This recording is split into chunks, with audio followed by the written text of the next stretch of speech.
On a passé du temps, beaucoup de temps dehors, parce que rester à l'intérieur tout ce temps, ça exacerbe les tensions.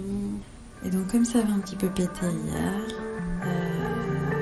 c'était pas inutile.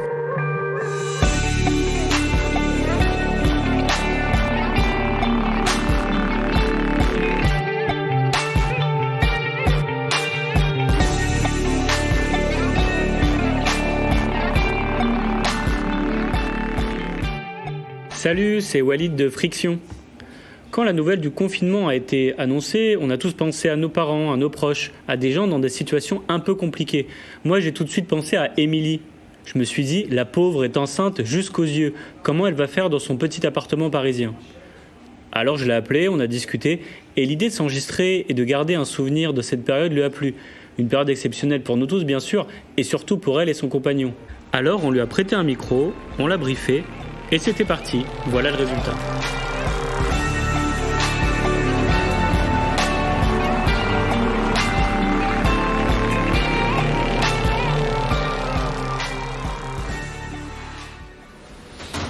Alors, Walking Dead ? Alors, Walking Dead ? Il y a toujours des surprises. Ouais, toujours. Et là, c'est quoi les surprises ? Là, leur ville est attaquée. La ville Ils sont de... restés, parce qu'il y avait des cours à l'alentour. Donc, les rôdeurs ont réussi à rentrer. Ces amis qui sont dehors, qui sont censés les arrêter, les aider, venir au secours, et aussi, ils viennent de se faire braquer leurs parents. Là, c'est ça, c'est cette action-là que j'ai en train de voir. Là. Je ne sais pas comment ils vont s'en sortir. Moi, je lis un livre qui s'appelle Bad Féministe.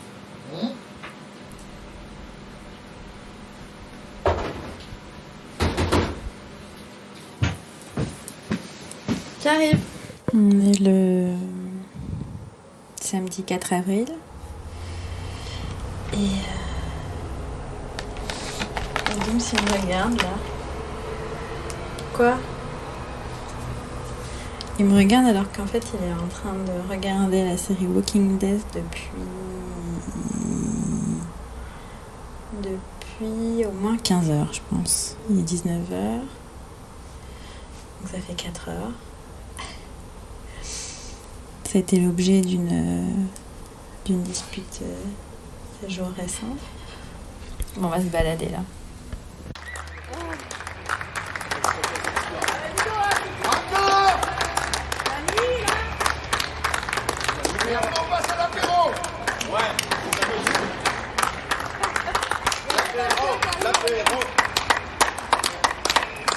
Il est où Mamadou? Tu vas applaudir? Idiote. Bonsoir à tous, on fait l'apéro. Ouais, c'est parti. Salut. Il y a un tire-bouchon. Celui ou celle qui veut boire l'apéro, il vient. Bonsoir. Ah, tu étais où, connasse? Doudou se faire engueuler. Bah, c'est normal, c'est Charlie. Charlie, on aime comme il est. On va vous passer le panier pour l'apéro. Ah. Écoutez les mots. Bravo les enfants. Eh oui, ben oui. Ouais. Bah surtout par ces températures-là. Il y a le bouteille. Il y a tout dedans. Ah non, il ne faut pas défaire, il faudrait que tu enlèves, on va descendre la bouteille de vin comme ça. Non, Doudou.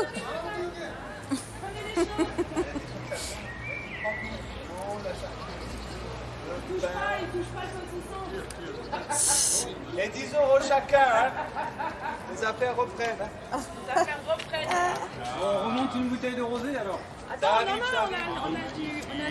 J'ai dit touche pas le saucisson. Oui, il est frais. Ah merde. Ah bah je vais le mettre un peu au frais, non? Ah oui, il y a la bouteille de rosé. Allez, bon appétit les enfants. Merci. Voilà. C'est indécent. Quoi? C'est indécent de vous ouvrir des bouteilles là tous ensemble. Violaine, on est en train de se faire engueuler. On est en train de se faire engueuler. On n'a pas de bouteille. C'est indécent. Vous n'avez pas été en réanimation. Vous voyez pas ce que c'est que des gardes de 12 heures avec des patients qui meurent. C'est des gens qu'on retourne pour pouvoir qu'ils respirent. Je suis médecin, monsieur, c'est bon? Ça va? C'est toi qui vas au front? Ça n'a rien à voir, monsieur. Ça n'a rien à voir. On se fait engueuler parce qu'on trinque. Ah On se fait engueuler parce qu'on trinque. Non, Bruno, laisse tomber. Laisse tomber. Il a un problème. C'est inutile. Il manque de bière, les filles. Tiens. Tu sais, il va nous prendre en photo, il va nous envoyer à...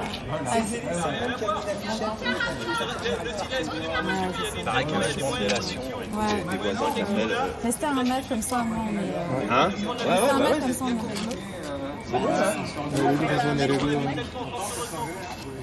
Et là, en ce moment, les gens, ils meurent pas du sida, monsieur. Monsieur, ne dépensez pas votre salive.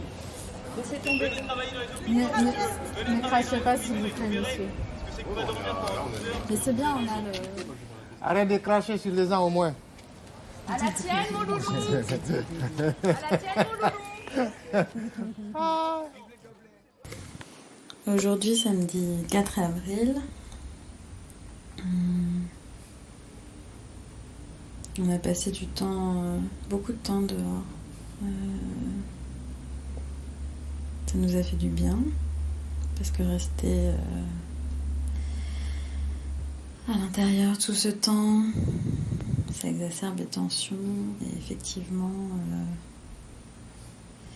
il y a des choses qu'il ne faut pas laisser trop longtemps mijoter à l'intérieur. Et donc comme ça avait un petit peu pété hier, c'était pas inutile de sortir ensemble et de retrouver un lien, parce que paradoxalement, en passant 24 ensemble, il y a des choses qu'on se dit pas, il y a des connexions qui s'établissent pas, chacun derrière son écran. Et ouais, finalement, dehors, c'est le lien. Et l'intérieur, je sais pas, c'est du nid, cocon, du toit sur la tête, la sécurité, ça en devient la prison. Alors, il y en a qui l'ont vécu peut-être plus vite que nous. Nous, ça a pris un peu plus de temps parce qu'en fait, ça fait des années qu'on vit en ne passant que très peu de temps ensemble. Et ce qui a été assez chouette, c'est que à l'occasion de chacune de nos sorties, on a laissé la place à des rencontres, enfin, où ces sorties ont laissé la place à des rencontres inédites, puisqu'on est déjà tous sur un autre temps. On se précipite pas, on se marche pas dessus, on se crie pas dessus. Notre voix n'a pas à passer au-dessus du bruit des voitures, de la circulation. Alors je sais que c'est pas le récit qu'en font les caissières et les caissiers des supermarchés, mais là on a expérimenté effectivement un autre temps. Et on a eu des confidences et on a eu des présentations dans la rue assez étonnantes. Il se trouve que ça se voit beaucoup maintenant que je suis très enceinte. Mais c'est surtout qu'avec ce temps hyper doux aujourd'hui, j'ai laissé mon manteau ouvert sur mon ventre et ça suscite des questions. Et jusque-là, j'étais pas du tout prête à y répondre, mais faut croire qu'on est tous dans un autre état d'esprit. Et puis ce soir, quand on est ressortis, on a croisé cette dame. C'est vrai que j'aurais dû y penser à sortir l'enregistreur, cette femme qui concluait une discussion à travers, depuis la rue et par la fenêtre du rez-de-chaussée avec sa mère, puisqu'elle l'a saluée en disant « Maman, je t'appelle demain », et qui m'a interpellée au moment d'aller traverser en me demandant si j'avais pas de problème pour mes consultations à l'hôpital ou à la maternité, pour mon suivi de grossesse, parce qu'elle avait une amie d'une amie qui on avait dit qu'elle passait pas en priorité. Et donc ça donnait lieu à une conversation complètement inattendue. où elle s'est confiée. Elle a dit elle avait aussi un fils métis de 25 ans, que c'était les plus beaux et qu'ils avaient du tempérament et qu'elle était descendante de Guinéens puisqu'antillaise, voilà. Donc la boucle était bouclée et avant de nous laisser partir, elle nous a demandé, elle s'est présentée, elle nous a donné son prénom et elle nous a demandé comment elle s'appelait.